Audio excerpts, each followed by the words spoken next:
Robert the big yellow diesel was resting in the sheds in the early afternoon. He was bored. He couldn't do much work because of his near accident he almost caused, which led to Sir Philip Richardson to punish him for several weeks of shunting. This is ridiculous. All I do is shunt, shunt, shunt. When will I be ever to get to pull a train? Well, except for the time when I broke down when pulling Dan and Fowler's trains, but that doesn't count. Robert began to grow frustrated without having to do much actual work. He felt as if the railway didn't need its valiant efforts. I'm too good for this railway. I'll show Sir Philip Richardson that they'll be just fine without me.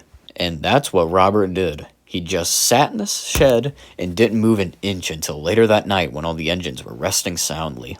Well, Robert, another fun day of resting in the sheds, hmm? Actually, it was, because I have a plan. Are you gonna try to do more work? That plan should have been started a while ago. Now, Fowler, he's serving his punishment. If you keep that up, you'll have one yourself. Spare me that kind of talk, Dan. It's Robert's own fault he's in this situation. Not for long. What do you mean? You'll see by tomorrow. Trust me. Dan and Fowler looked at each other and shrugged the idea off and decided to get some good night's rest. Earlier the next morning, Sir Philip came to see his engines. Good morning, everyone. Ready for your jobs today?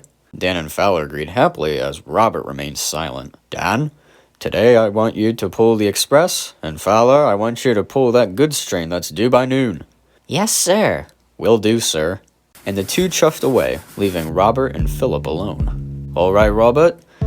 What I want you to do is shunt Fowler's goods train so he can begin his journey early. Robert chuckled and looked at Sir Philip and said, No thank you, sir. I won't be doing any tiny tank engine work. Give me the goods train and make Fowler shunt it. Sir Philip was shocked to hear Robert say this. I'm sorry, but excuse me? You heard me. I ain't doing no shunting. I'm not gonna move an inch unless I do some actual work. You listen to your controller, and I demand you to shunt Fowler's train. Nope, I will not. Fine, go on strike. I don't have time to deal with you right now. I have to inform Fowler he needs to shunt his own train. And Sir Philip stormed away angrily, as Robert had a smirk on his face, feeling quite victorious. Serves him right.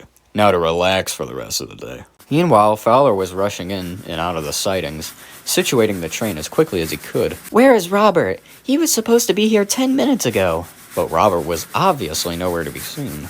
This is ridiculous. Of course the diesel probably broke down. Oh, how modern and advanced he is. Advanced on breaking down is his speciality. And Fowler finished up his shunting and left as quickly as he could. But since Fowler left in such a dash, he failed to see that Dan's express coach was blocking the siding. Since Fowler was supposed to leave earlier than Dan didn't know Fowler was on the line behind him. Gotta hurry, gotta hurry. Fowler's goods train got closer and closer to the blocked line, but as soon as Fowler saw Dan, it was too late.